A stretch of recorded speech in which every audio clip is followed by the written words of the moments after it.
part of the basement was flooded, and the stairs had collapsed. I didn't know what was going on, but I knew I wanted to get back upstairs.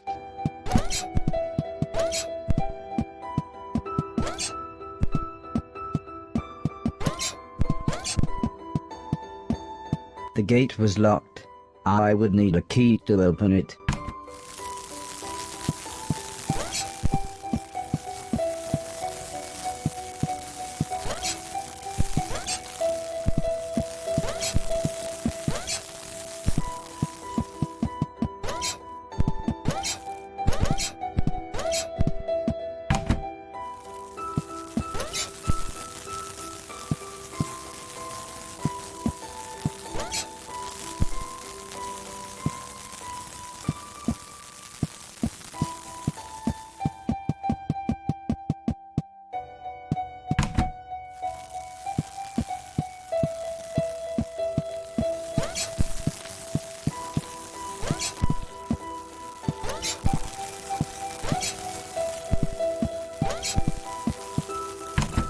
How long had I been asleep? Months? Years? I was so confused. Where had everybody gone?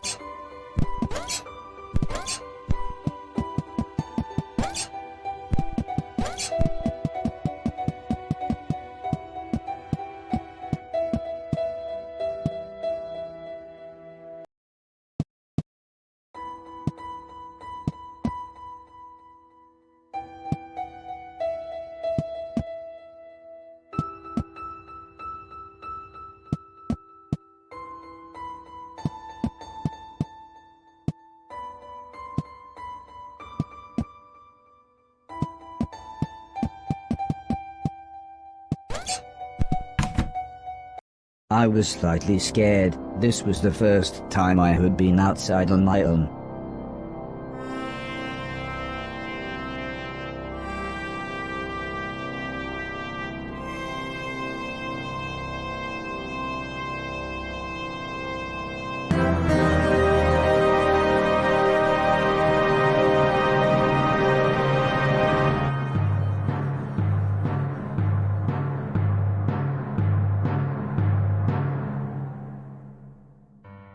I knew what I had to do. This had to be my purpose. I would clean a million things, so I could become a real boy. Whatever that meant.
The screaming was coming from one of the bedrooms, but the stairs were blocked by a wall of fire.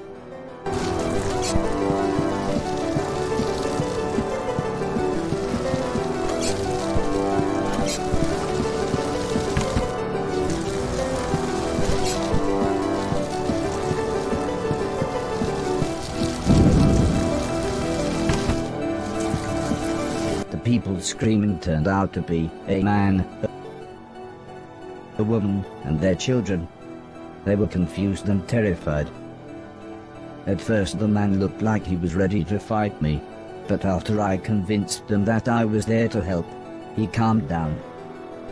There was no way I could carry them all at once, so the children went first.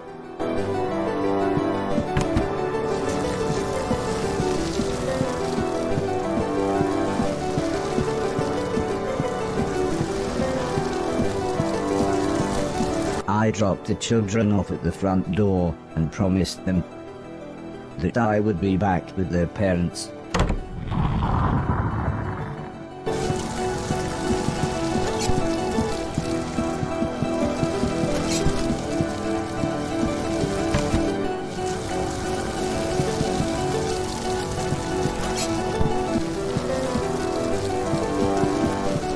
The fire was getting much worse, so the woman went next.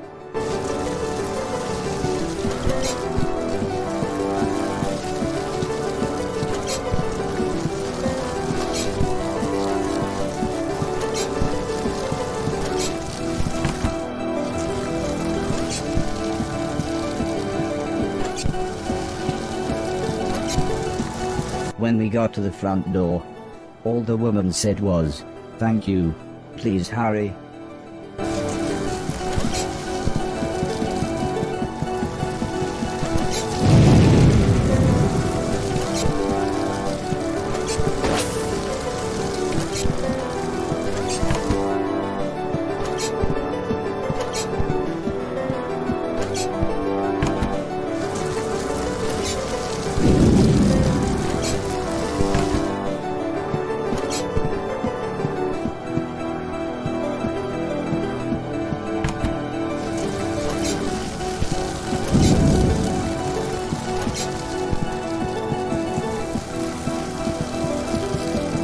By the time I managed to get back, the man was unconscious. I had to pick him up quickly, as I could tell the house was going to collapse at any moment.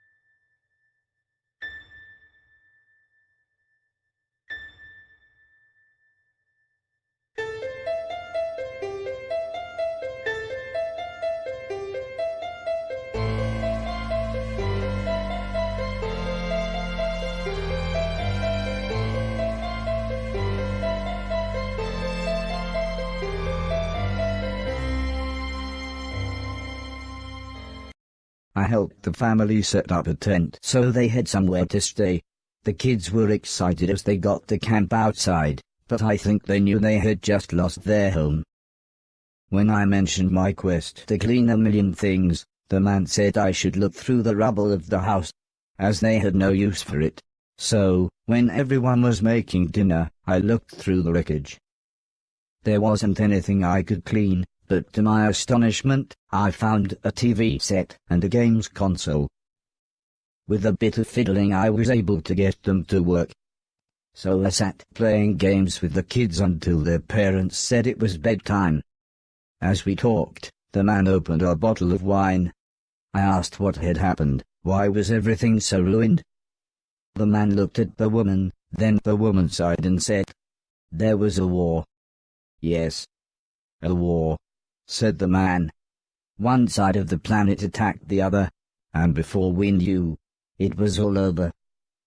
Everything gone. Everything destroyed." "Well, it's late," said the woman. "We should really get some sleep. Help yourself to anything you need, and we'll see you tomorrow."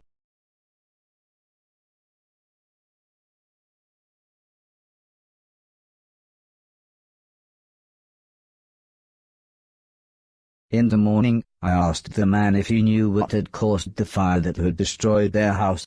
The man smiled. "Crap old house, bad wiring, constant electrical surges from the unreliable power plant, take your pick." He said, "If we had the money, we'd move to the mainland. But we can barely feed ourselves, let alone buy a new house, so for now we're left here with the rest of the scum." But he did say I should head to the mainland, as there would be plenty there for me to clean, and a better quality of rubbish. The man said, "Before the war, my lovely wife used to be a fisherman." "Fisherwoman? Fishing person?" "I used to catch fish," interrupted the woman, "and, seeing as you saved us all from the fiery end, maybe you would like to borrow my boat to get to the mainland." I was a little scared, but then they gave me some captain software and I was an old salty sea dog within minutes.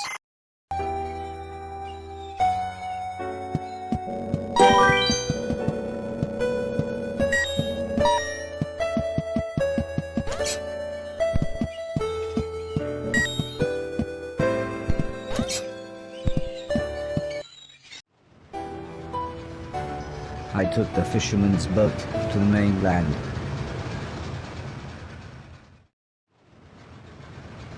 The fisherman was right. Everything was in pieces. Everything had been destroyed. I docked the boat in some ruins. They must have once been a town.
huge door was sealed shut.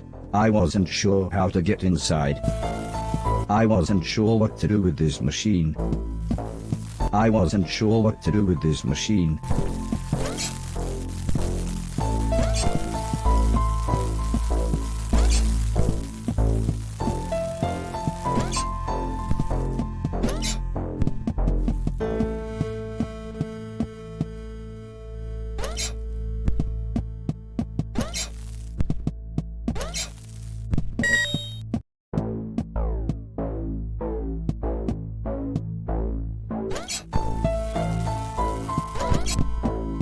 I was confronted by a lovable fat old dog.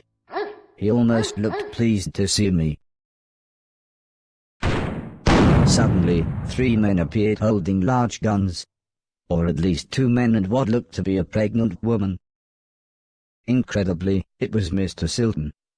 "I thought you'd been shut down," he said. "I mean, it's been years."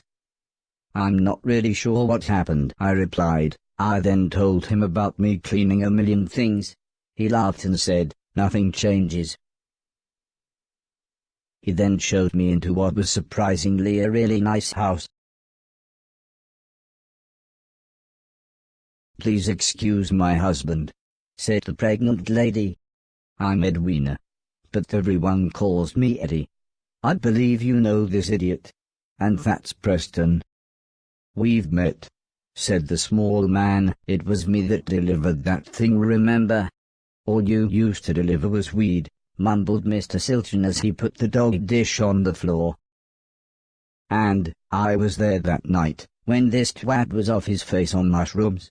Thanks for letting me and the dog stay, by the way." "Yeah, well, we like the dog," said Mrs. Silton. "And I suppose I've got you to thank for us meeting. What with you giving Barry those dodgy magic mushrooms?" She pulled out an old photograph. It was one that Heather had taken the night I had saved Mr. Silton.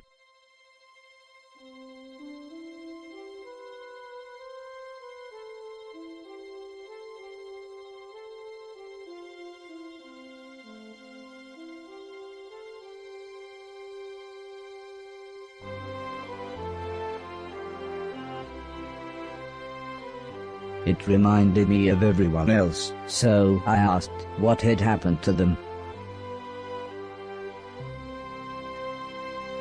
Mr. Silton said Alice had a small place in the countryside. The professor had holed up in one of the old man's factories. Mr. Deck was, believe it or not, now a presenter on the only state television channel. And Heather and her mother lived on a government compound where they both worked. I asked about the old man, surprised that Mr. Silton hadn't mentioned him. He's dead," said Mr. Silton. "Sorry, I thought you knew." "Anyway," said Mr. Preston, "I thought you said that robot thing found the mushrooms for you, in that hoarder's manky old barn." Mr. Silton looked embarrassed. "Well," said Mrs. Silton, "I guess we've got you to thank for getting us together then." "Time for bed, I think," said Mr. Silton. "Make yourself comfy, and we'll see you in the morning."